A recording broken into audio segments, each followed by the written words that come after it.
awal dan kita monitor. Jadi memang risk itu ya kalau kita bicara di infra ya salah satu kebutuhan. Jadi memang semua lini dari depan ya dari unit di sales, pre-sales sampai delivery harus bisa mempunyai pemahaman yang sama, kacamata yang sama. Nanti mungkin dijelaskan sama Bang Billy ya. Dan nanti risk itu ada risk positif ataupun risk negatif. Mungkin nanti kita akan mendengarkan dari ahlinya. Jadi mungkin dari kita ya sebagai perwakilan dari culture agent juga ya dan dari PMO dan teman-teman dari RIS ya. Ayo kita sama-sama belajar ya kawan-kawan. Mudah-mudahan nanti ini bisa membuat kita mempunyai pemahaman yang sama. Walaupun nanti mungkin kalau kita bicara RIS ini nggak mungkin cuma sekali ya. Jadi pemahaman RIS itu harus terus kita gali, kita praktikkan agar menjadi culture. Karena perusahaan yang baik salah satu triggernya adalah mempunyai culture terhadap risk. Jadi embrace risk yang baik. Mungkin itu saja, Mas Jaki ya. Ini karena waktunya juga mepet. Langsung kita dengar dari ahlinya nih, teman-teman risk yang memang inilah sebagai narasumbernya. Mungkin itu saja. Terima kasih. Wassalamualaikum warahmatullahi wabarakatuh. Waalaikumsalam warahmatullahi wabarakatuh. Terima kasih Pak Hendra atas pembukaan dan pendidikan. Oke, rangkaian selanjutnya adalah pemaparan materi mengenai risk operation and action yang akan disampaikan oleh Bapak Daud Billy. Kepada Bapak Billy, waktu dan tempat dipersilahkan. Oke, terima kasih Mas Zaki. Terima kasih Bang Hendra.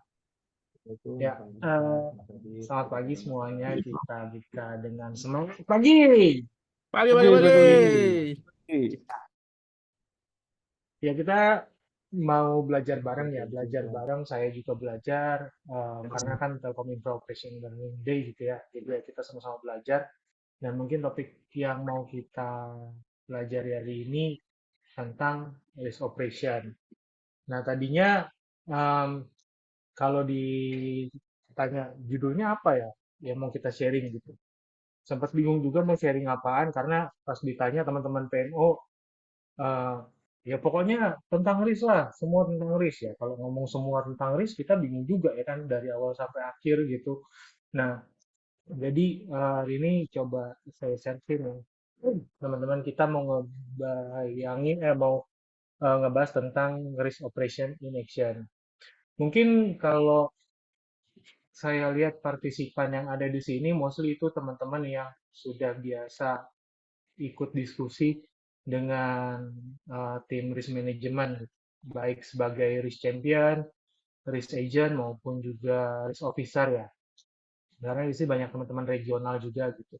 Nah, jadi saya nggak akan terlalu dalam ngebahas risiko itu apa, tapi saya mau coba ceritain beberapa hal yang kejadian di perusahaan kita. Oke,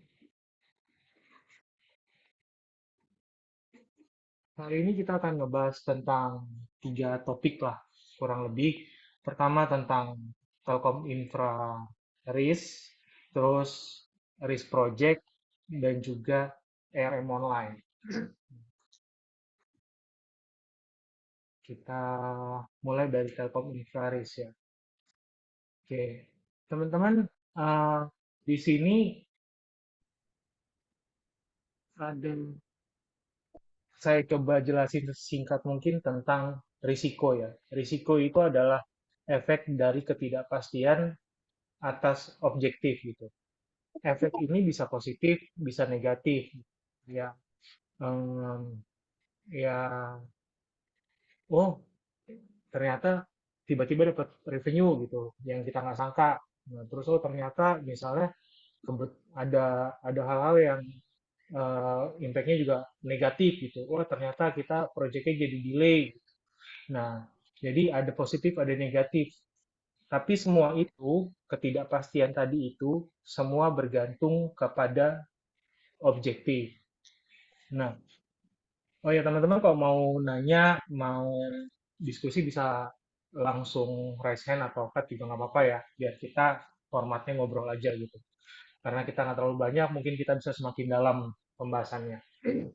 Oke, Em, terkait objektif itu akhirnya di perusahaan kita itu ada 3 jenis risiko kurang lebih. Pertama, risk profile itu tentang perusahaan, risiko-risiko besar di perusahaan kita. Terus ada risiko unit dan juga ada risiko project.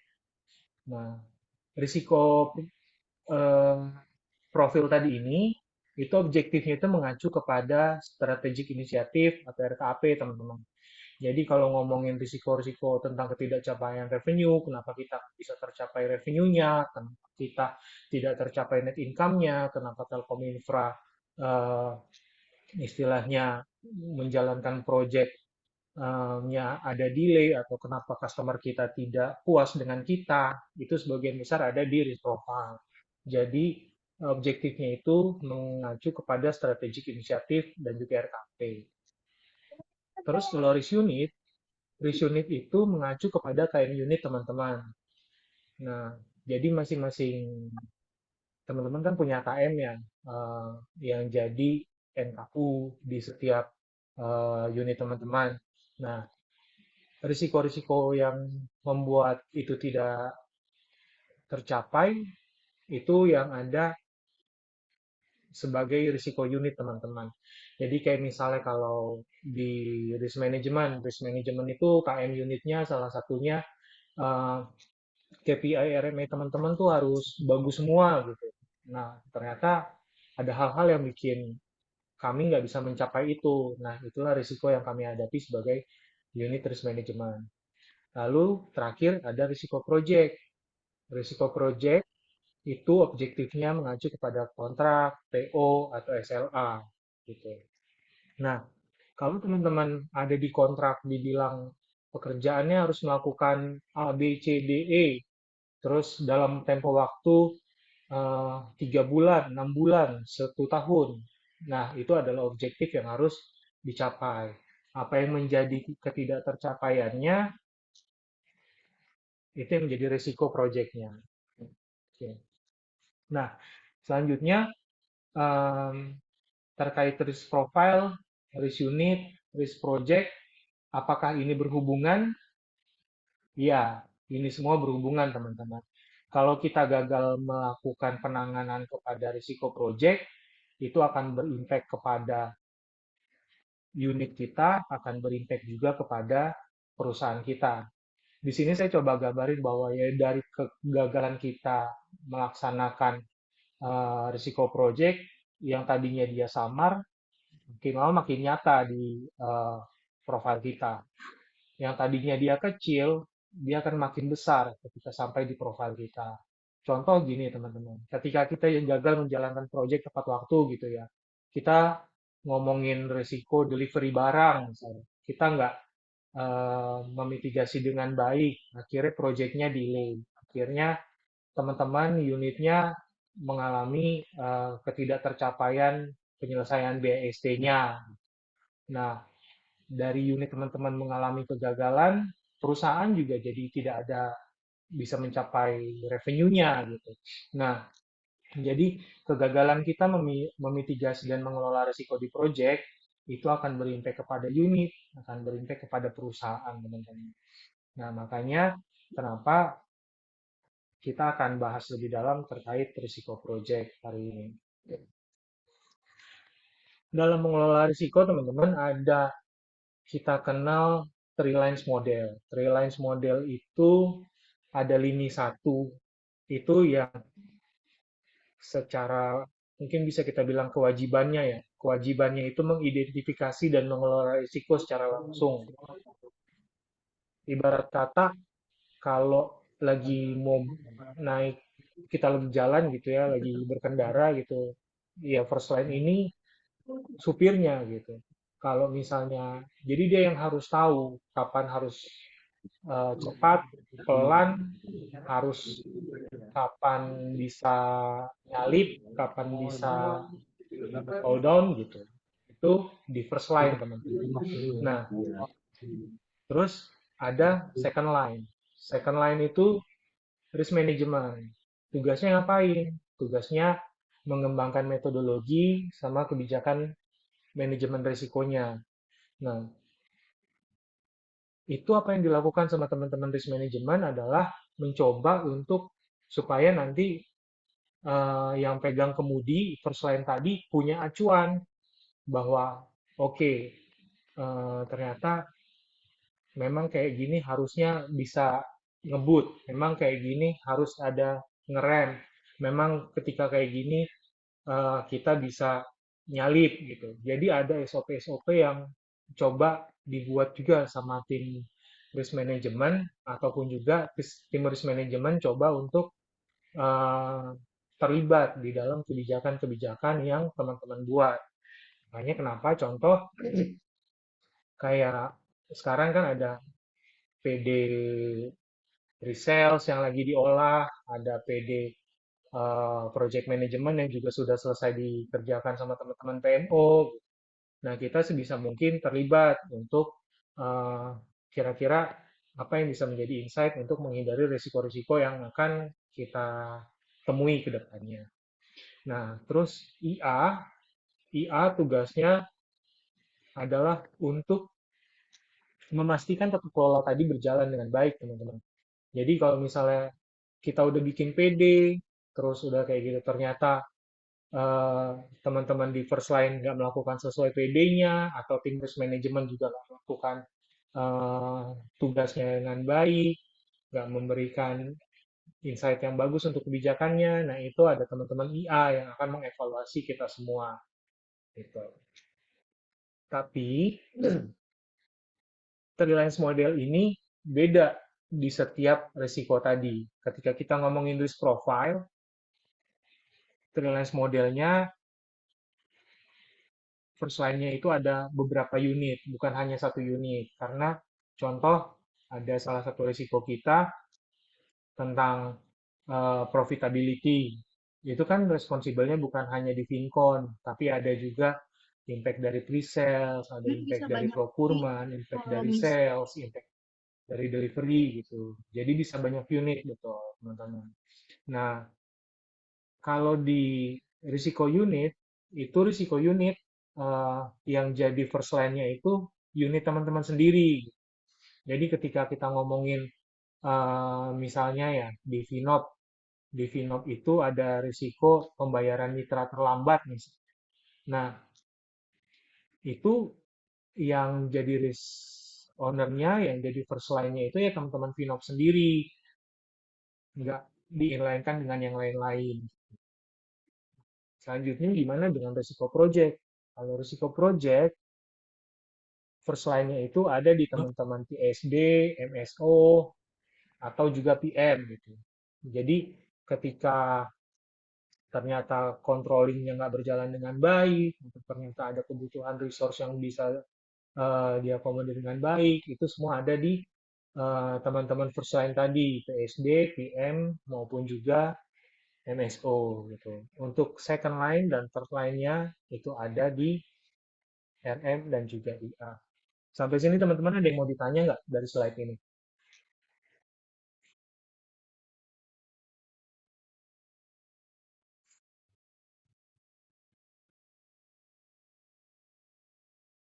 Ada yang mau ditanya teman-teman? Belum ada Bang Bil. Oke, kalau belum ada, bisa kita lanjut ya. Oke, next. Tuh, kalau teman-teman nggak ada yang mau tanya, setiap aku nanya nanti akan ada sedikit hadiah lah dari risk management. Ngantuk Nah, banget, Pak. tadi kita nggak bahas tentang risk profile, risk unit, sama risk project. Boleh raise hand yang tahu 3 risk profile kita di 2024.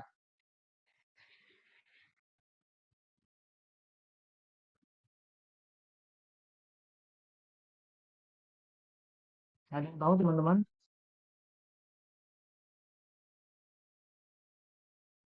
Ya buat beli-beli kopi sama cemilannya sih ya cukup sih. Ada yang tahu teman-teman?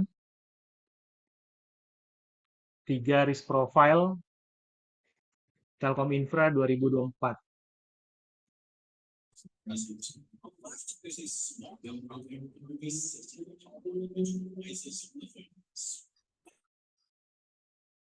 Ada? Nggak ada yang tahu?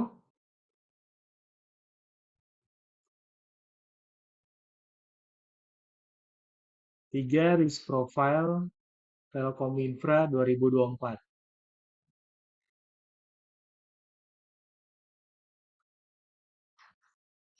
Ada yang tahu nggak teman-teman?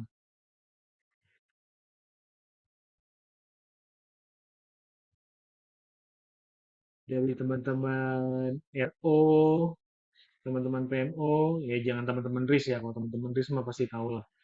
Tiga risk profile Telkom Infra 2024.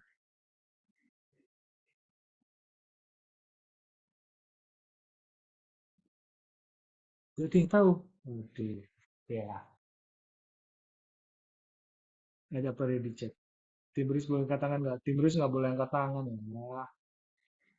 Ada yang tahu nih? Benar ya? Oke. Kita melewatkan kopi dan cemilan pertama. Oke. Lanjut. Selanjutnya kita akan bahas risk project, teman-teman. Tadi kita udah ngebahas tentang ternyata risk project itu berimpact sampai kepada risiko unit dan juga pencapaian unit dan juga pencapaian perusahaan. Nah, terus gimana sih sebenarnya risiko project kita? Nah, risiko project kita itu punya banyak banget. Ya, dimulai dari tiga dulu deh. Dimulai dari tiga portofolio. Ada submarine service, infra network service, ada power solution. Yang masing-masing ada project-nya. Sorry, ini saya lupa ngedit ya. Ada yang project base-nya, ada yang recurring atau operation base-nya gitu, atau service base-nya. Nah, em, masing-masing tentu beda hal-hal yang akan dihadapi gitu. Ketika kita ngomong eh, laying, penggelaran kabel di submarine tentu beda sama penggelaran kabel di RMJ gitu. Sama-sama gelar kabel, tapi risikonya bisa beda. Ada yang kelelep, ada yang ketanam orangnya bisa jadi gitu. Jadi risikonya beda-beda. Gitu juga eh, sama-sama submarine, sama-sama di laut, tapi risikonya bisa jadi beda gitu. Ketika ngebahas tentang laying sama ngebahas tentang repair. Jadi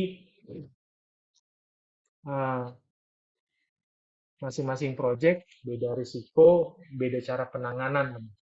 Itu juga ketika kita ngomongin, bahkan kalau misalnya sama juga, misalnya tentang manage service gitu, kita nge-manage towernya Telkomsel sama kita nge-manage towernya Huawei, risikonya juga bisa beda. Terus eh, sayangnya kita itu seringkali menganggap sama semua risikonya. Ketika ngebahas project A, project B, itu kita nganggapnya sama gitu. Padahal seharusnya setiap project itu punya um, spesifik risiko dan spesifik mitigasi untuk setiap risiko yang dihadapi. Nah, sampai sini ini ada kopi dan cemilan kedua nih. Bakal dilewatin atau enggak sama teman-teman. Ada yang mau nyebutin risiko yang spesifik yang dihadapin sama project yang teman-teman pegang. Boleh raise hand.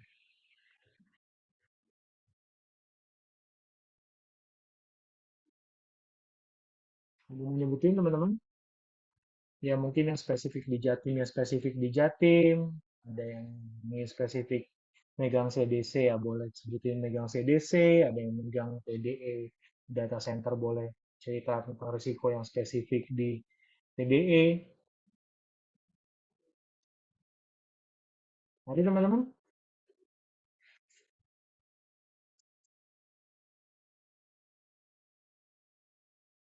Satu, dua. 3, 4, 5. Oke, kopi keduanya lewat lagi. Ya, selanjutnya teman-teman, dari tadi kita punya banyak jenis pekerjaan, mungkin teman-teman juga ada yang baru ngelihat ya, ini apaan network optimization, apa ini green energy gitu. Kayaknya kita nggak ada megang green energy atau kayaknya kita nggak ada punya megang dry plant operation and maintenance untuk submarine gitu. Nah, ini sebenarnya proyek-proyek atau ranah-ranah yang bisa kita eksekusi, teman-teman. Tapi kalau misalnya kita belum dapat proyek-proyek ini, ya berarti ini adalah opportunity yang bisa kita cari ke depannya. Jadi portofolio fokus, project description yang di samping ini semua itu bisa dan akan mungkin kita pegang ke depannya. Nah, ketika kita ngomong akan mungkin kita pegang ke depannya, tentu kita ada beberapa hal yang harus menjadi pagar buat kita untuk mengambil keputusan ini project diambil atau enggak, ini project sebaiknya kita hindarin atau enggak. Nah, itu tiketnya ada di PD organisasi perusahaan, ada PD core process, ada PD pre-sales, ada PD pengadaan, ada PD pengelolaan anggaran, ada pengelolaan risiko project, ada project management, bahkan sampai di akhirnya teman-teman itu ada PD account receivable. Nah, PD account receivable ini kayaknya masih drafting ya. Udah selesai kayaknya. Kayaknya udah selesai gitu. Jadi semua PD ini sudah ada dan itu yang menjadi pegangan kita supaya kita terhindar dari risiko-risiko project gitu. Kok bisa PD organisasi perusahaan menjadi underlying untuk kita menghindari risiko project? Ya bisa gitu. Karena dengan organisasi perusahaan yang fit, ya tentu mengelola risikonya kita tahu harus ke siapa, harus kemana kita mengalamatkannya gitu. Ketika teman-teman PM menghadapi risiko tentang kekurangan resource, ya tahu kalau ternyata harus nyebutnya ke HC. Ketika harus ngomong ke eh, tentang mitra yang kurang capable, harus nyampe ke procurement gitu. Nah, procurementnya juga procurement yang mana nih gitu. Procurement kan kayak tahun sebelumnya itu ada dibagi per segmennya. Nah, sekarang dibaginya per porto gitu. Sekarang dibaginya per segmen. Nah, jadi ada perubahan yang tentu juga harus align ketika kita mengalamatkan kemana kita meminta pertolongan untuk memitigasi risikonya. Core process itu tentu jadi acuan ya ketika kita mau dari stepping A ke B itu ngapain, harus ada PTA kah, harus ada apa kah, itu semua ada di dalam core process ini. Pre-sales ini tentang kebijakan gimana kita mau go or no go sama kerjaan yang mau kita ambil.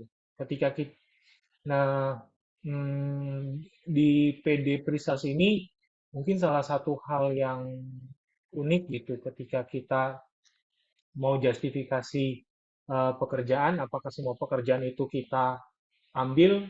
Oh enggak gitu. Dengan PD pre-sales ini ketika dijalankan semua steppingnya, ternyata ada loh pekerjaan yang kita nggak ambil, walaupun revenue-nya besar, ratusan miliar, tapi nggak kita ambil. Ya karena tadi ada pengamanan yang kita lakukan. Dan pengamanan itu berjalan, sehingga karena kita assess, oh ternyata lebih besar risikonya dibandingin impact revenue-nya nantinya. Akhirnya ya udah pekerjaannya kita habis. Nah, terus PD pengadaan, ya PD pengadaan kalau misalnya kita sembarangan melakukan pengadaan ya salah. Ada penunjukan langsung, pemilihan langsung, ada tender, itu semua diatur di sini gitu. Jadi ketika teman-teman punya dari sales tuh, oh ada nih opportunity seperti ini, bisnisnya seperti ini, oke mitranya mau bagaimana ya ada diatur di PD. Terus untuk budgetingnya diatur di pengelolaan anggaran, terus ada pengelolaan risikonya di pengelolaan risiko project, ada project management, ada account receivable untuk nanti Sampai kalau BASP-nya udah jadi, tapi ternyata itu project nggak bisa kita tagih, atau bagaimana harus langkah-langkah penagihan yang semestinya diatur di peraturan, itu semua ada di kondisi kebal. Jadi perusahaan kita udah punya boundaries dari depan sampai belakang, udah punya pengamanan dari depan sampai belakang, tinggal bagaimana kita eh, menjalankannya, bagaimana kita mengerti isi poin-poinnya. Kadang ada hal-hal yang sebenarnya ketika ya kayaknya sih kita biasa melakukannya gitu. Kayaknya biasa kita lakukan dan ya baik-baik aja selama ini, tapi ketika kita cek dengan peraturan, oh ternyata kita melanggar peraturan kita sendiri. Oh ternyata kita eh, nggak melakukan atau belum menuliskan sebagaimana yang benar dan baik di dalam peraturan kita. Nah, itu ada hal-hal seperti itu juga teman-teman yang harus kita review dan evaluasi ke depannya. Oke. Ada yang mau ditanya tentang PD-PD ini?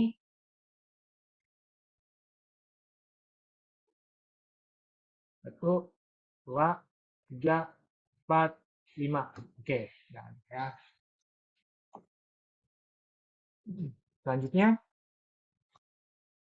dari PD-PD tadi terkait pengelolaan risiko teman-teman, ini sebenarnya sudah kita atur dari tahun 2023 PD-nya jadi. Ini ada PD-nya, kapan jadinya, ini ada di sini ya. Entah, jadi bukan hanya jadi, tapi ada juga yang updated-nya gitu. Jadi di-update di 2024, di-update di 2023.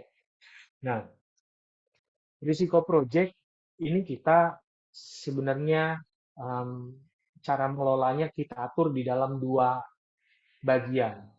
Ketika initial project assessment sama ketika kita melakukan implementasi. Nah, ketika initial project assessment ini, mungkin kami itu banyak berinteraksi sama teman-teman pre-sales, teman-teman submarine business planning.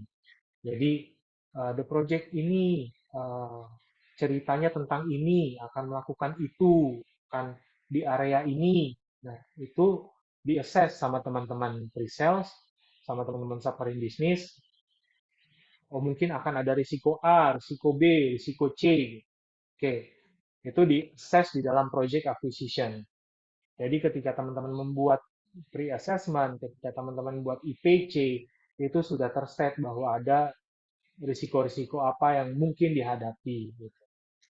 Nah, dengan risiko-risiko awal yang diidentifikasi tadi, kita coba nih buat mitigasi awal ketika melakukan project implementation. Project implementation ini tahapan apa sih? Tahapan apa? Ini tentang ketika kita mau mengikat kerjasama dengan customer ataupun dengan mitra, risiko-risiko tadi itu sebisa mungkin kita transfer ke customer ataupun ke mitra kita. Nah, contoh misalnya dari customer nggak ngasih DP, tapi kita ke mitra harus seperti apa? Ya sebisa mungkin kita jangan ngasih DP. Karena duluan ngasih uang, itu ada risiko untuk kita jadi mesti minjam, ada bunga bank yang harus kita telan nantinya. Gitu. Jadi kita coba share risiko kita ke pihak lain. Atau misalnya juga, oh ternyata customer kita, mitra kita mewajibkan DP karena ini pengadaan barang yang lumayan besar dan mereka untuk ngebeli barangnya sampai delivery harus ada at least 50% misalnya. Nah, itu kita coba untuk pengikatan ke customer, teman-teman. Jadi, sebisa mungkin risiko dari customer kita transfer ke mitra, risiko dari mitra kita transfer ke customer. Gitu. Jadi, kalau memungkinkan, risiko yang akan muncul ke belakang itu udah tinggal risiko tentang uh, operationnya aja. Semua yang istilahnya terkait bisnis, terkait strategi-strategis, itu udah kita selesaikan dulu di initial project. Makanya mungkin kalau di sini ada teman-teman pre-sales, ada submarine planning, ya kita bolak-balik ya ngebahas tentang risikonya di JB gitu. Oke, selanjutnya tentang implementation. Nah,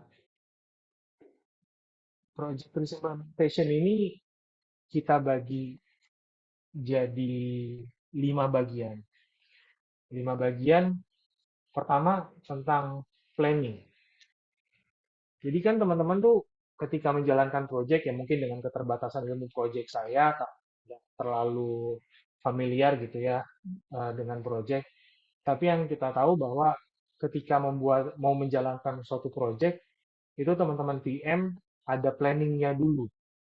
Ada membuat plan kapan cash in cash out-nya, ada plan kapan harus DST-nya, kapan jadi baut, segala macam gitu. Ada timeline yang teman-teman buat. Gitu.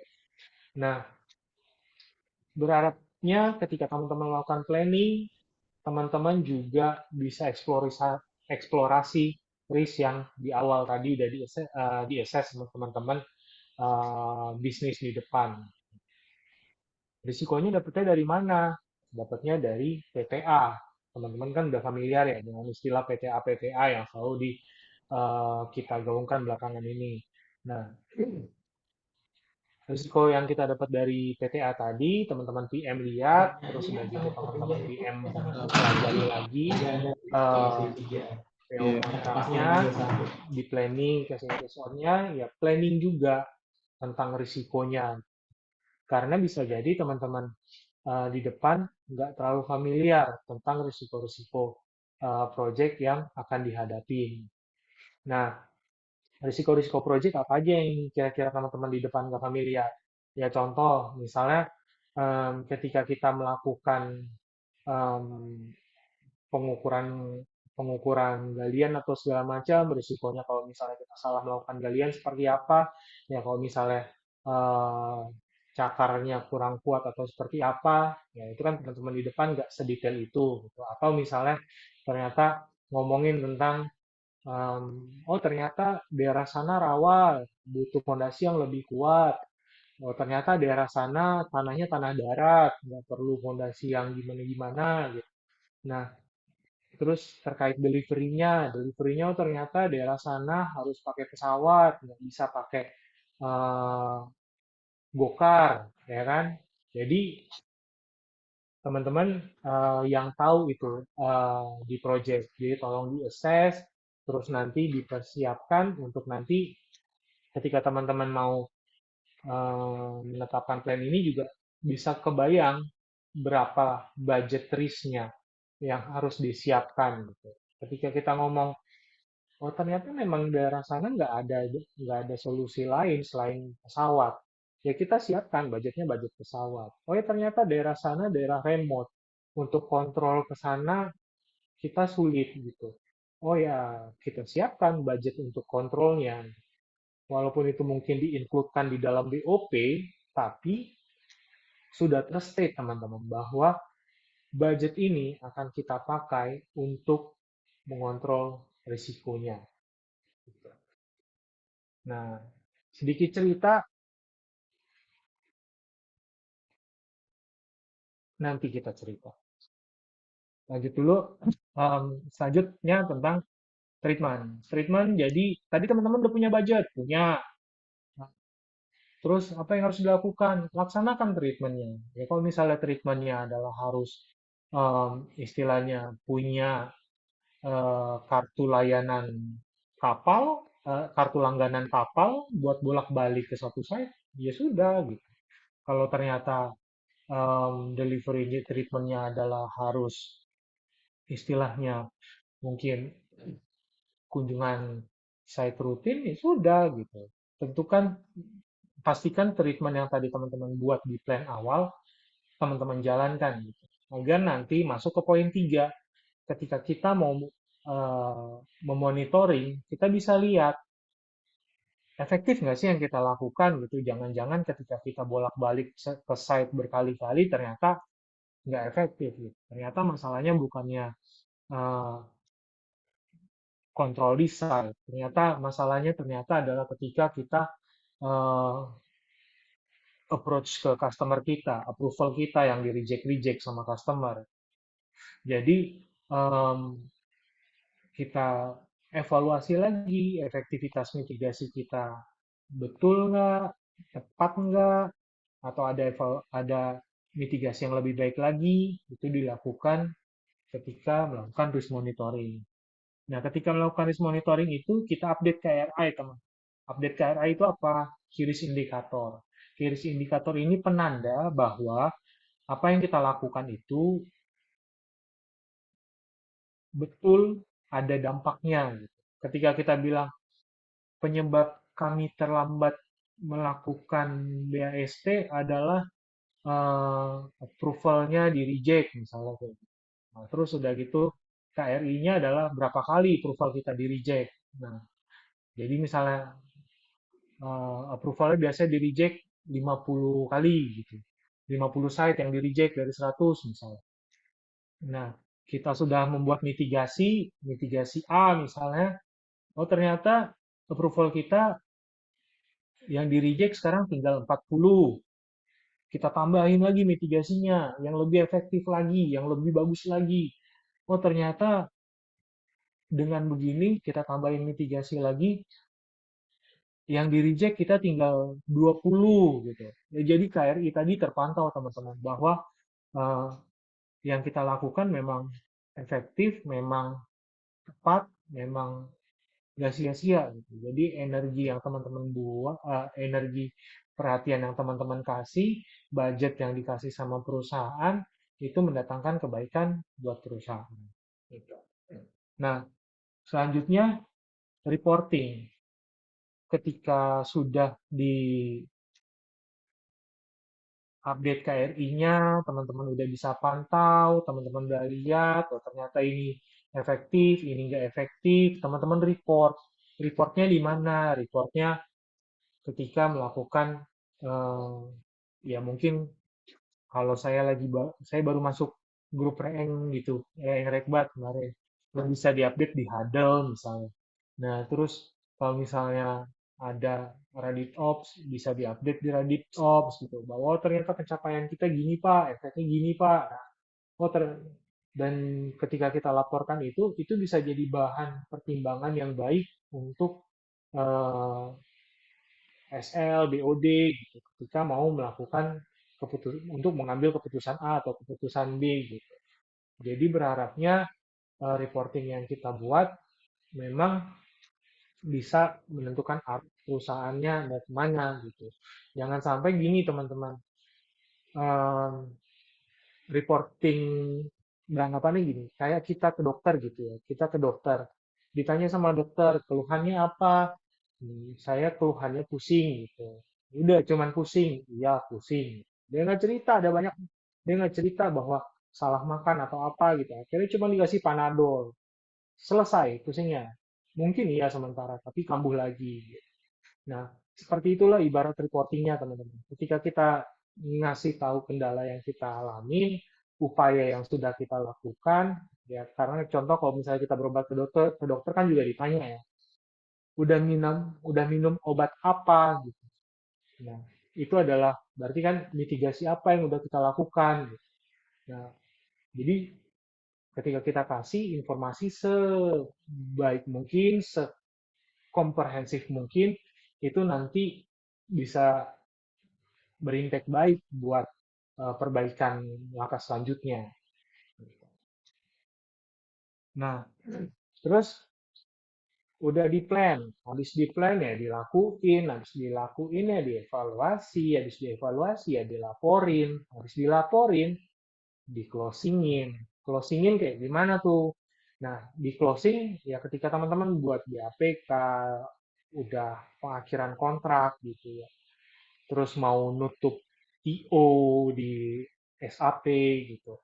Berarti kan itu kita menutup cerita tentang satu HJM yang dari depannya HJM, delivery-nya, terus mau kita tutup pembayarannya udah, terus kita mau tutup IO-nya, segala sesuatu tentang proyek ini berarti kan sudah berakhir gitu. Segala risikonya juga sudah selesai. Gitu. Nah, itu kita berharap itu bisa dokumentasikan untuk nanti bisa jadi eh, insight, bisa jadi input ketika kita melakukan project serupa ke depannya. Atau quote unquote mungkin project yang agak-agak mirip ke depannya. Nah, sampai sini ada yang mau ditanya tentang PD pengelolaan risiko, teman-teman?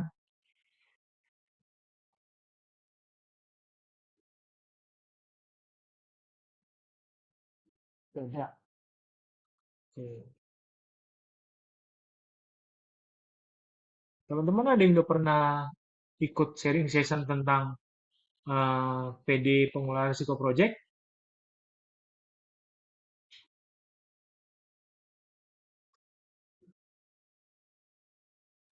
Belum, Pak Billy. Ini. Oh, oke, oke. Nanti kita buat lagi. Kalau memang itu perlu ya. Iya, kayaknya perlu Oke. juga mungkin periodik kali Ah, Bang Bill untuk teman-teman ini. perlu periodik ya. Iya. Iya. Baik, baik, baik. Lanjut ya. Dari sini ada yang mau ditanya lagi tadi? Sorry. Back dulu dikit. Dari sini ada yang mau ditanyain teman-teman sepanjang cerita tentang risiko project ini karena mungkin ini adalah sebenarnya intinya ya. Kita ngebahas project dengan orang-orang project. Ya, Pak Billy. Oke, kalau nggak ada, Mau tanya dong, Pak Billy. ya gimana tuh Koji? Jadi gini, Pak Billy. Kita kan bisa dibilang ya ada beberapa project di infra ini bisa dibilang projectnya kan project yang memang eh, bawaan gitu ya, sifatnya bawaan ataupun memang eh, atau bisa dibilang apa ya, ya memang buat infra gitu ya project itu gitu. Jadi memang untuk mendapatkan project tersebut bisa dibilang effortnya nggak terlalu besar lah gitu ya. Nah, dari project itu kan biasanya atau beberapa lah ya yang udah ada sekarang ini kelihatan muncullah itu pada saat mungkin pada saat di awal gitu ya, pada saat di assess itu baik-baik saja gitu ya, baik-baik saja, terus Hmm, oke-oke aja karena memang project ini project yang memang eh, kalau dilihat itu Innova sanggup untuk mengerjakannya gitu kan. Tapi di tengah jalan gitu ya, sorry sebelum tengah jalan itu kan di awal itu juga harusnya sudah ada assessment resikonya gitu kan ya. Ada assessment resikonya ya. segala macam diperkuat di sana dan dijalankanlah project itu gitu ya. Sebelum dijalankan misalnya nih, misalnya dari assessment resiko ini untuk yang project, wah ini resikonya besar nih gitu ya. Kita udah tahu nih di awal besar gitu resikonya ya. Tapi dari Hmm, kita memang bisa dibilang kita harus menjalankan ini gitu ya. Project ini harus kita jalankan gitu kan. Kita udah tahu di awal itu project ini resikonya besar, tapi kita harus jalankan. hmm, Dan kebukti gitu ya, misalnya di tengah jalan ada masalah gitu ya, ada satu masalah dan masalah ini eh, berimpact kemana-mana gitu, gitu kan ya. Jadi ibaratnya oke. eh, yang diplankan di awal resiko untuk project ini kejadian gitu di tengah jalan. Nah, pada saat Hmm, kejadian itu apakah dari unit risk management eh, mempunyai kayak semacam wewenang atau power gitu ya, kayak ini kita udah kelihatan ini project ini beresiko besar gitu ya, kita hentikan aja gitu projectnya gitu. Maksudnya ya apakah dari unit risk ini mempunyai kayak semacam seperti itu atau ada treatment lainnya gitu ya untuk project ini gitu yang kita udah tahu project ini tuh efeknya kemana-mana gitu. Mungkin itu sih Pak Billy oke. pertanyaan dari saya. Sekian. Baik. Gini, ini pertanyaan yang menarik. Jadi gini, Pak Fauzi, ketika ada suatu masalah, em, ketika kita menjalankan project, apakah risk management punya kuasa untuk meng-cut itu atau enggak?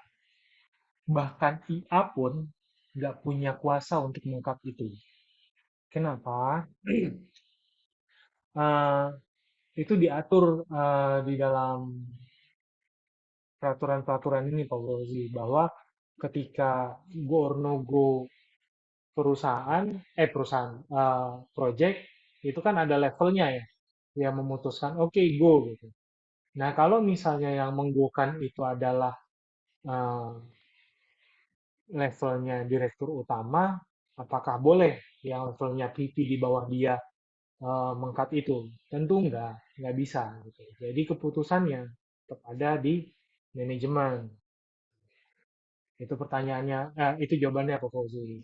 Tapi apa yang bisa dilakukan risk management, apa yang bisa dilakukan IA, apa yang bisa dilakukan teman-teman sebagai unit delivery ataupun um, di unit-unit lain, kita bisa memberikan insight sekomprehensif mungkin untuk bisa menjadi bahan pertimbangan um, BOD nantinya untuk go atau cut atau mencari solusi lain. Oke, jadi mungkin ke situ jawabannya Pak Fauzi. Cukup menjawab? Oke, cukup Pak Billy. Terima kasih jawabannya. Ya. Oke, ada lagi teman-teman? Indikasi awal kita mengetahui ada problem di situ. Seperti itu sih tadi kalau Pak Billy mungkin satu ya. kan kalau mitra Sebenarnya kan risk ini kan harusnya saling berkaitan lah ya, dan saling apa ya, saling berkaitan dan harusnya ada rangkaiannya lah. Misalnya gini, ketika teman-teman di depan lah, misalnya teman-teman di depan mereka membuat studi kelayakan lah atau untuk pembuatan dokumen bisnis lah ya, ujung-ujungnya nanti JKB. Nah, di situ kan ada risk yang sudah diidentifikasi lah ya. Nah, terus sampai nanti ke risknya yang akan diakses oleh teman-teman project. Nah, mungkin perlu dibuat nanti suatu guidance. Jadi, dan flow prosesnya seperti apa agar nanti tuh risk register tuh akan terus apa ya? Akan terus diupdate tapi dengan format yang sudah ditentukan. Nah, jadi maksudnya kan nanti jadi risk register itu dari unit di depan sampai nanti ketika project itu closing akan terus terupdate nanti sesuai dengan pelakunya gitu ya. Kalau misalnya ketika di awal itu pre-sales, oke, sama teman-teman pre-sales. Ketika nanti udah mulai masuk ke teman-teman bisnis. Ketika nanti dilakukan PTA, handover. Nah, demikian juga nanti seterusnya ketika nanti suatu proyek itu dikatakan selesai dan menjadi ya risk report sama ya inilah ya final report lah untuk closing project sebelum BAPK. Ya, dan nanti maksudnya garis universe-nya. Nah, enggak, maksudnya kita perlu pikirkan itu juga sih, satu. Terus yang kedua, Setuju. ya teman-teman ini juga nanti kita harus dibekali juga ketika membuat suatu risk register, ya seperti apa nanti ya pelatihannya. Kalau memang sudah ada ya harus diperkuat lagi agar agar nanti risk register yang dibuat teman-teman ini valid gitu loh. Kan selama ini kan kita lebih banyak kan terkait risk unit kan. Nah, risk project ini nanti mungkin harus kita inilah coba harus kita guide lah satu-satu lah dari depan sampai belakang. Kan itu sih masukannya ya. Karena emang risk ini materinya agak berat ya, pasti ya teman-teman juga mungkin kalau siang-siang kayak gitu menjelang sore pasti ngantuk nih. Siap, siap. Oke, makasih masukannya Bang Hendra. Mungkin nanti kita bisa obrolin lebih lanjut. Oke, Ada lagi?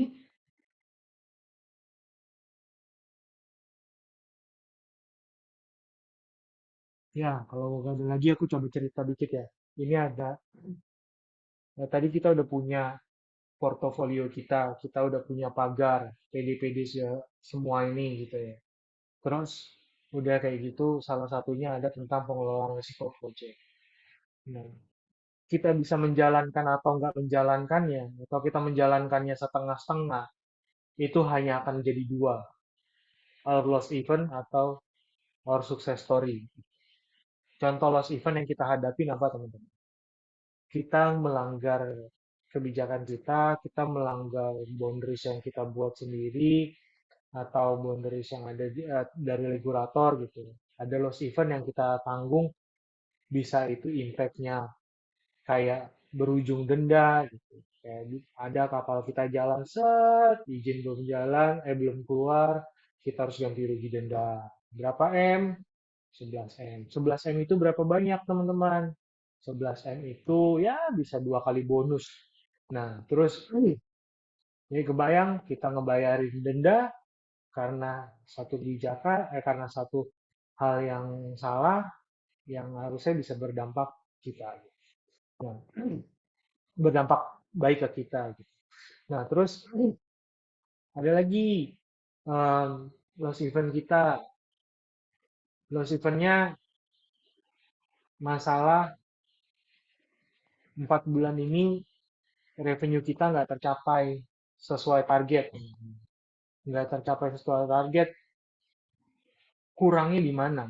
Uh, kurangnya di mana? Atau apa yang harus diperbaiki? Nah, itu yang kita sama-sama coba perbaiki gitu ya. Tapi apapun itu, kita nggak mencapai target kita di 4 bulan ini.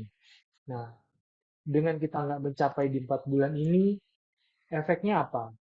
Impact-nya apa? Impact-nya bisa jadi satu, uh, ya kepercayaan stakeholder turun. Berarti reputasi, impact-nya reputasi.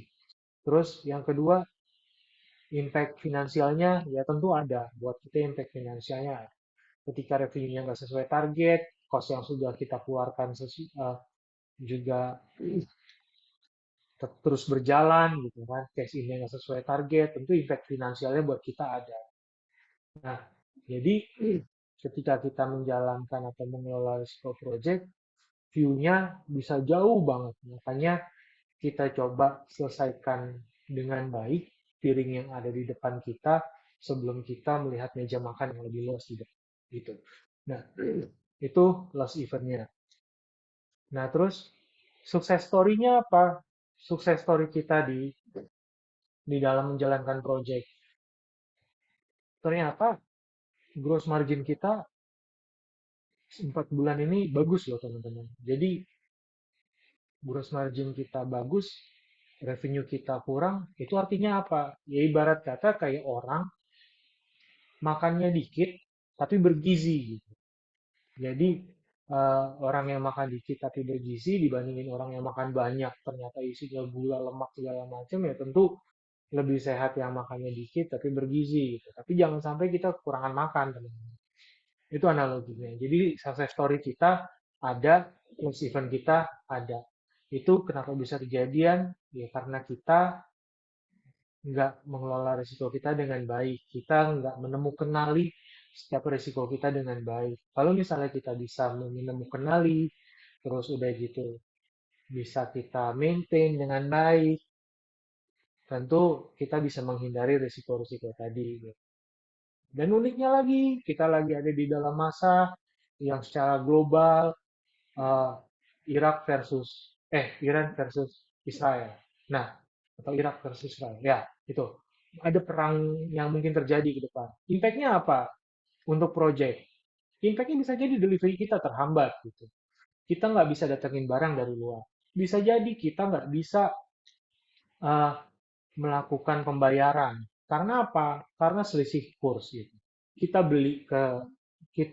berkontrak sama customer angkanya yang fix gitu, tapi kita beli keluar harganya pakai dolar, impact-nya ada gitu. Jadi secara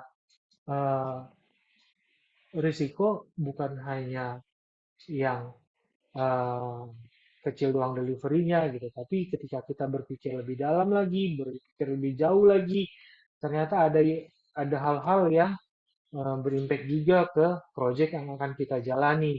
Contoh ngomongin baterai lithium kita pengadaan importnya mungkin enggak, itu kita belinya bersama mitra sini, tapi mitra kita importnya dari luar gitu. Jadi kan ya kayak gitu yang harus kita perhitungkan teman-teman. Kayak misalnya kita beli makan di Hokben iya itu lokal gitu. Tapi berasnya kan beras import misalnya. Jadi kan terpengaruh juga dari kurs nantinya gitu teman. Jadi panjang ya kalau ngomongin tentang risiko project, apa-apa aja yang akan dihadapi di project, dan kalau misalnya kita mau, makanya ketika kita mau ngebahas lebih dalam lagi, kita open diskusi nanti sama teman-teman dari RIS, kita open kok mau diajak diskusi tentang risiko-risiko yang mungkin dihadapin baik di unit teman-teman maupun juga di eh, project yang teman-teman pegang. Oke, tadi kita ngomongin masalah mengelola risiko gitu. Kita sudah mengidentifikasi, terus sudah habis diidentifikasi mau dikelola.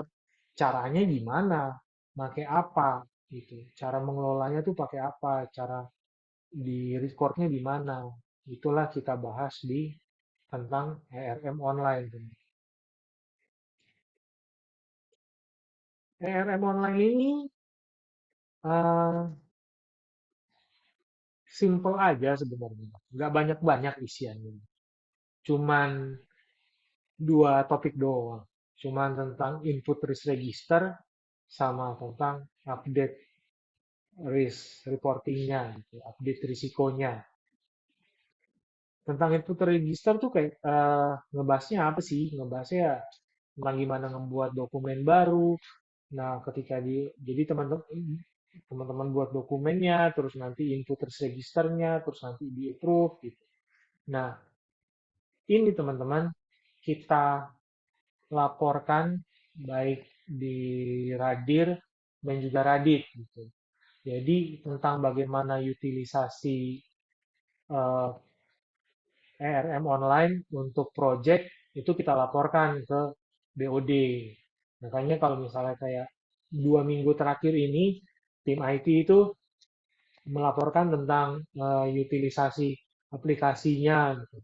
Nah kami dari risk management memberikan ERM online ini sebagai eh, yang harus kita kawal utilisasinya seperti apa.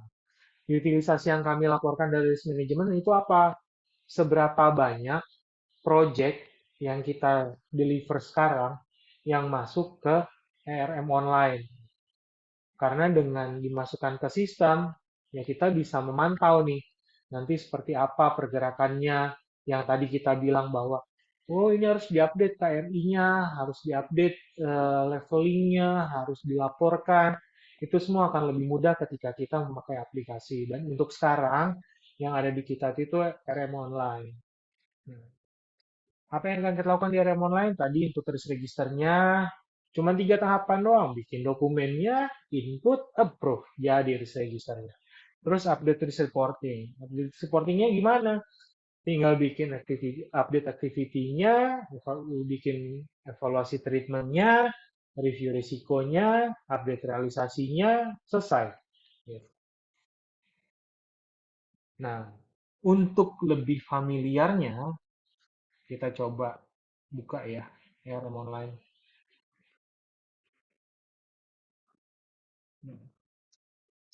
Ini tampilan RM online teman-teman. Mungkin ada yang udah familiar, mungkin belum family banget, masih bestie doang levelnya, atau mungkin ada yang baru kenal. Inilah ERM online, erm.telkom.co.id. Nah, terus kalau teman-teman mau membuat risiko project, teman-teman pilih risk register. Di sini ada dua, profile sama risk register. Risk registernya pilih yang risk register. Subdomainnya teman-teman project. Kalau yang tadi itu, yang satu lagi itu untuk unit ya. Ini untuk yang project. Kita udah bikin di sini ada 3 teman-teman. Ada Infra Network, Power Solution, dan juga Submarine Services. Nah, dari sini tadi teman-teman klik, itu nanti teman-teman akan ketemu beberapa opsi. Ini sesuai dengan yang tadi ada di slide yang ini ya tadi ya. Nah, oke. Misalnya kita mau bikin risiko tentang carbon solution. Kita pilih risknya. Ini kosongan, kosong ya, belum ada apa-apa ya, kosong ya. 1, 2, 3 ya. Oke. Nah, terus kita buat risiko baru, buat dokumen baru. Dokumen baru ini teman-teman bisa buat valid from sama valid to-nya itu ini hanya bisa di tahun yang sama. Di tahun yang sama. Jadi kalau misalnya teman-teman itu ada pekerjaan em, misalnya carbon solution itu dan ternyata kontraknya adalah dapatnya kita dari 1 April, terus periode pekerjaannya dia itu ada 3 bulan, berarti selesainya di Juni. Kita state gini validnya. Nah, approver ini teman-teman, kami sarankan ada 2 orang. Yang pertama, teman-teman buat aja dari tim risk management siapa.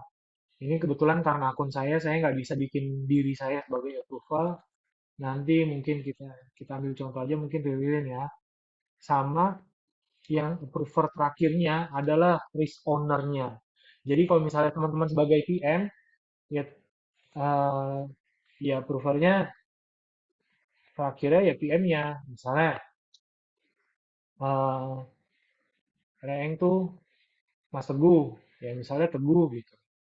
Nah, tapi kalaupun Mas Teguh merasa bahwa risk owner akhirnya itu lebih baik ditaruh di Pak Mika sebagai eh, EGM PSD-nya, ya taruh nih Pak Mika gitu. Nah, setelah itu ini simpan.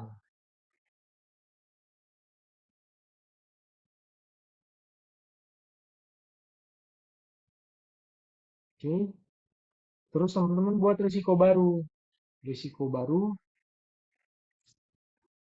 Wah, betul. Ya.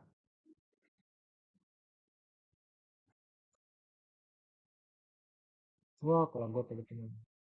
Wait, bentar.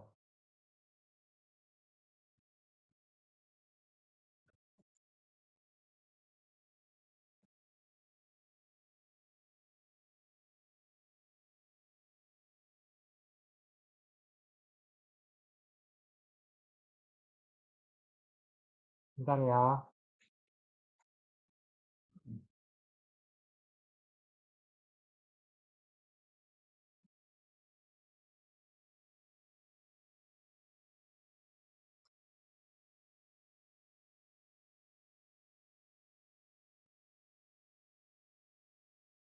Oke, aku share lagi ya.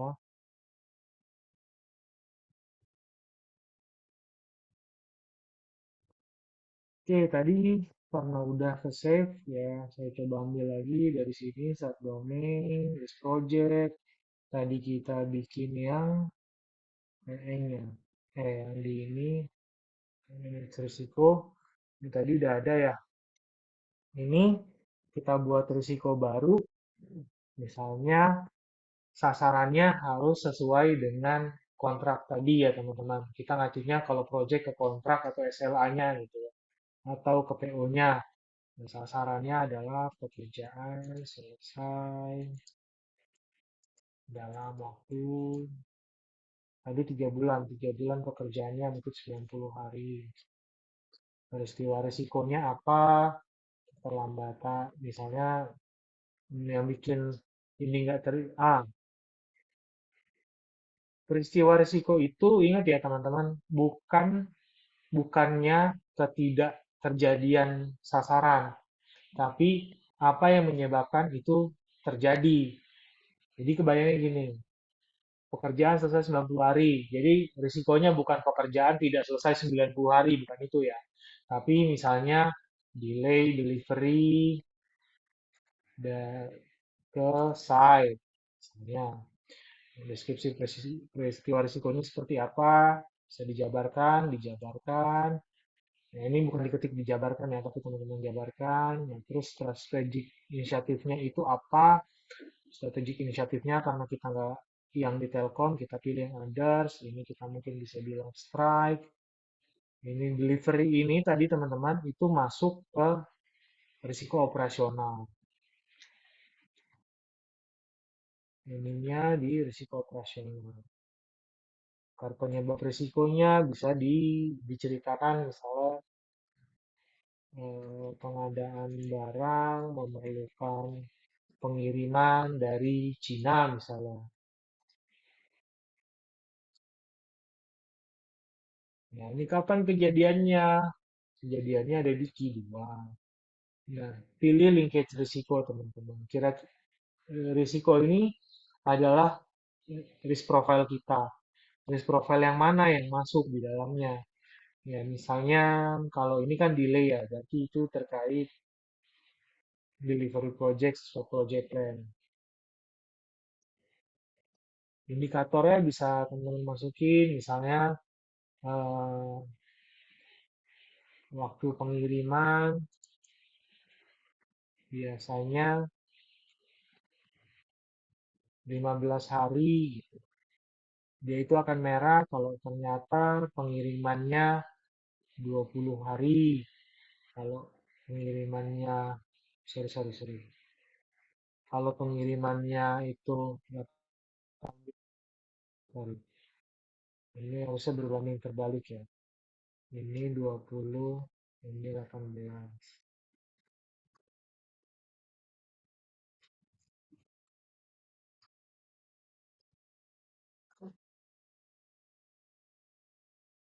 Mitigasi ini merah tidak.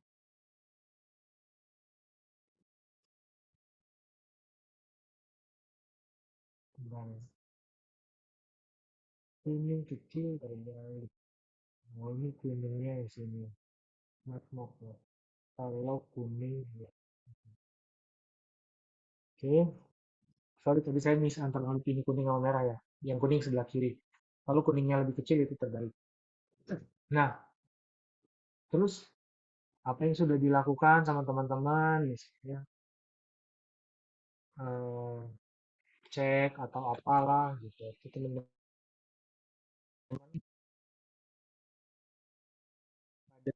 adanya kriteria acceptance ini kejadiannya seperti apa teman-teman. Nah, ini bisa dilihat, bisa frekuensi, bisa kemungkinan terjadi, bisa persentase. Nah, ini bisa teman-teman pilih. Acuannya kemana? Acuannya ada di dalam slide ini ya, RAC-nya. Nanti kita coba share slide ini buat teman-teman belajar tentang yang dibilang sering terjadi, jarang terjadi, bisa terjadi itu seperti apa. Oke, ketika ini udah diupdate semua teman-teman, target risikonya yang tadinya kita tuh berharapnya keadaan existingnya itu misalnya tadinya hampir pasti terjadi, itu residualnya kita berharap bisa ditekan jadi lebih kecil, lalu kita lakukan perlakuan risikonya seperti apa, ini kita isi di RM online teman-teman. Ada yang belum familiar dengan RM online? Boleh raise hand?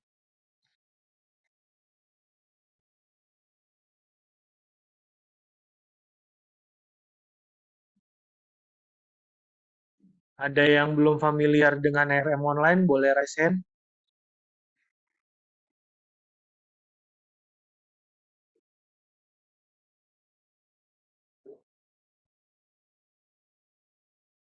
Oke, kalau udah familiar semua, ya seperti itu. Nah, nanti kalau udah di update, sorry. Ya, kalau sudah diisikan semua teman-teman steppingnya ini tadi karena approval terakhirnya itu adalah Pamika, ya di sini pemilik risikonya jadinya Pamika. Makanya tadi saya cerita kalau misalnya pemilik risiko itu pastikan adalah orang yang terakhir di approvalnya.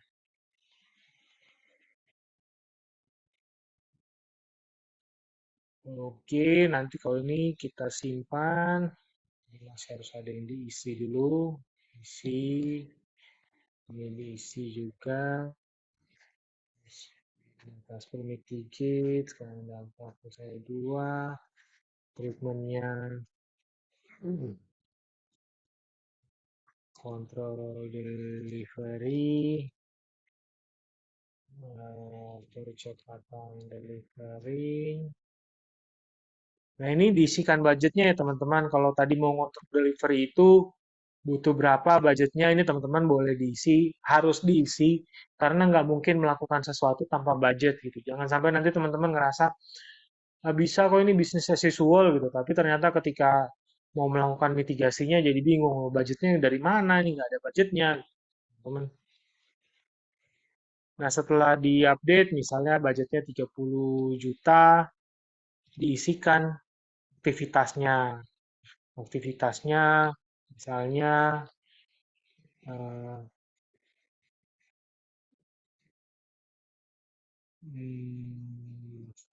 pengurusan surat menyurat, PIC-nya mungkin butuh bantuan legal, Robin misalnya, start date-nya itu kita plankan dari kapan, kita plankan misalnya dari tanggal 10 sampai tanggal tadi 20 hari ya, sampai tanggal 30, misalnya. Ini disimpan. Kalau sudah, ini disimpan, RAC belum di-set, silakan set kembali. Set RAC. Kriteria impact belum dampak. Kualitatif, anggaran ukur, salary, thank you. Set RAC. Oke.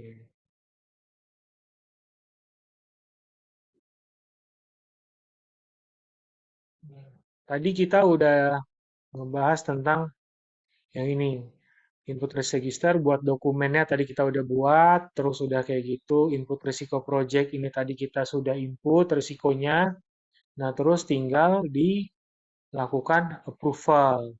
Approval tinggal ini tanda pensil, dipublish teman-teman. Nanti setelah dipublish, di-approve sama approvalnya, Ririn sama Pak Mika, terus selesai. Itu adalah bagian dari input risk register. Nah, berharapnya dengan kita sharing input risk register ini, kita ke depannya beberapa project sudah bisa kita masukkan ke RM online gitu teman-teman.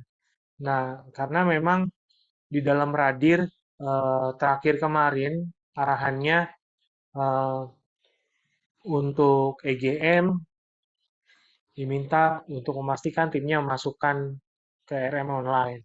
Nah, mungkin akan berproses, kita akan dampingin setiap unit-unitnya yang mau menginput kan gitu. Berharapnya mungkin di satu hari satu unit kayak bisa satu hari satu project kayak bisa kita masukin gitu teman-teman. Jadi kita bisa mengupdate di RM nantinya.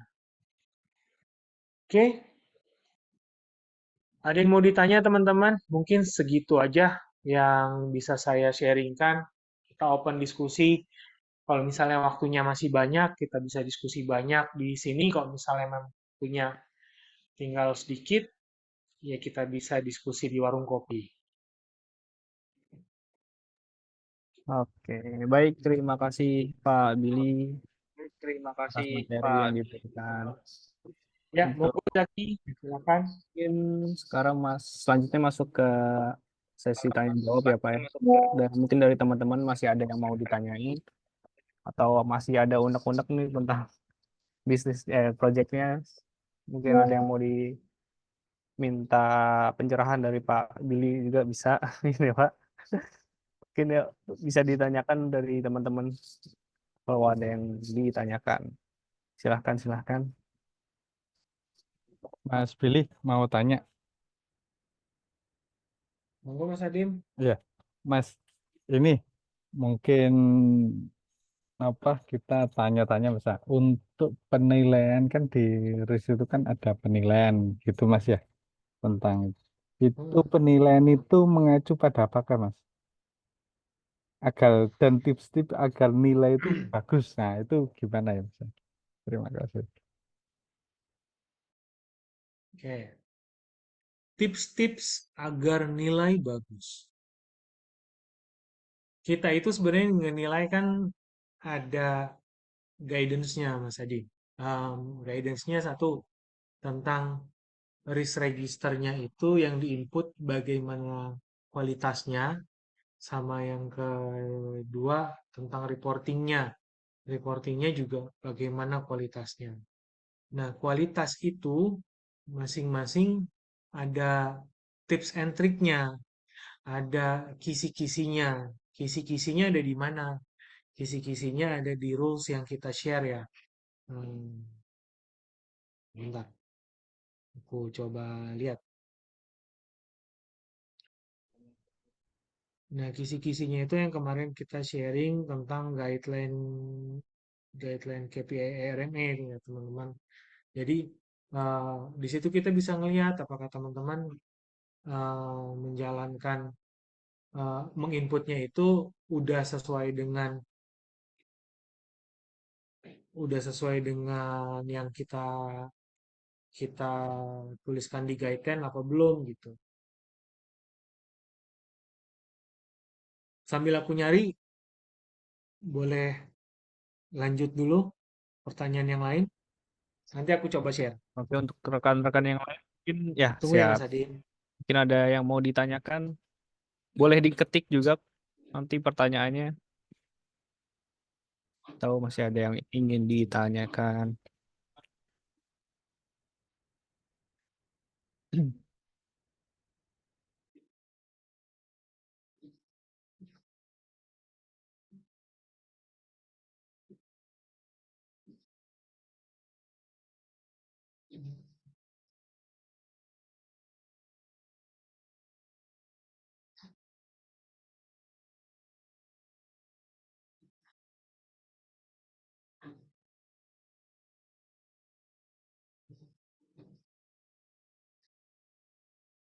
Oke, udah ketemu. Aku share dulu dikit ya. Nah, ini kemarin yang kita sosialisasi Mas Adin. Nah, jadi kayak biar unit-unit itu bagus harus ngapain sih? Penuhin ini aja, penuhin kriteria perhitungan ini. Cara menuhinnya gimana? Cara menuhinnya, cara penuhi gimana cara ngisinya gitu. Kalau misalnya, jadi contoh, teman-teman bikin justifikasi likelihood. Mungkin teman-teman ada yang membuatnya hanya berdasarkan judgement gitu. Judgement kayak misalnya, risiko ini tingkat keterjadiannya gimana? Tingkat terjadiannya 30% terjadi gitu. 30%-nya dari mana? Ya gut feeling aja gitu. Kayak ya kayaknya sih 30% gitu. Nggak ada datanya. Harusnya ada datanya, harusnya data historik gitu ya. Terus harusnya ada prediksi lingkungan internal eksternal ke depannya kayak gimana. Gitu. Harusnya ada eh, merujuk kepada RAC yang berlaku gitu. Nah, merujuk pada RAC yang berlaku itu gimana sih maksudnya? Ya kalau misalnya kita bilang 30%, setelah kita lihat data memang 30%, terus kita cocokin, itu tuh masuknya kemana? Yang level 1, 2, 3, 4, 5 gitu. Kalau ternyata harusnya yang 30% itu masuknya yang di level 2. Nah, ternyata teman-teman masukinnya di level 1. Nah, itu kan nggak sesuai dengan RAC gitu ya. Nah, jadi teman-teman ada 5 kriteria, kalau misalnya terpenuhi 4 aja, itu teman-teman udah dapat nilai maksimalnya untuk likelihood. Gitu. Jadi, ketika kita ngisi teman-teman ada acuannya, bisa dilihat, ini nggak ada berubah dari terakhir kita sosialisasi, ini bisa kita pegang sampai nanti untuk di tahun ini ya, tahun depan pasti kita akan evaluasi lagi. Gitu Mas Adim? Siap, Mas. Matur nuwun. Sami-sami. Baik, dari rekan-rekan yang lain ada yang mau ditanyakan?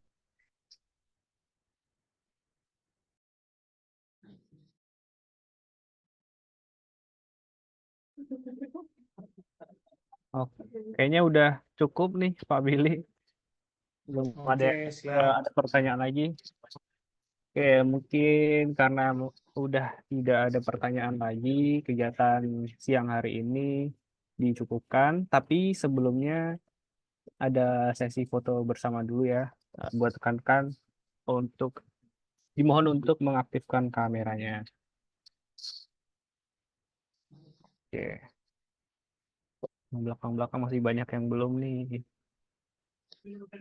Oke, udah semua Pak? Oke. Oke, dihitung 1, 2, 3. Oke, udah. Satu lagi? Cukup, oke. Oke, terima kasih untuk Bapak Billy selaku pemateri pada siang hari ini, dan terima kasih juga untuk seluruh rekan-rekan yang sudah join pada kegiatan siang hari ini. Semoga materi yang sudah disampaikan dapat diimplementasikan dengan baik dan dapat menambah pengetahuan bagi kita semua untuk kejayaan Telkom Infra di masa depan. Mohon maaf apabila ada kesalahan atau kekurangan selama rangkaian berlangsung. Terima kasih. Wassalamualaikum warahmatullahi wabarakatuh. Waalaikumsalam. Waalaikumsalam warahmatullahi Terima wabarakatuh. kasih teman-teman. Waalaikumsalam warahmatullahi wabarakatuh. Makasih Mas Billy.